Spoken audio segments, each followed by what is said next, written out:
चला काहीच ते आता बघा उशाला ठेवून घेत आहेत तिकडच्या साईडला, डोक्याच्या साईडला ठेवलं जातं.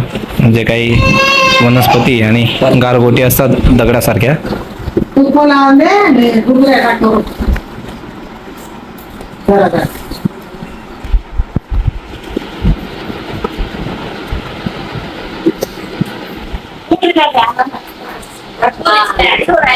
तयारी हो राहिली त्याची. झाली आपल्या लाडूबाईची तयारी. नवा कपडा घातला भाऊ, ठेवून देतात आता तिथं. रडायला लागली ती. हो हो हो,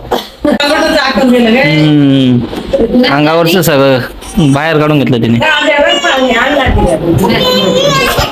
चला काही आता थोड्याच वेळात पूजा केली जाईल आणि मग नामकरण म्हणजे नाव ठेवलं जाईल.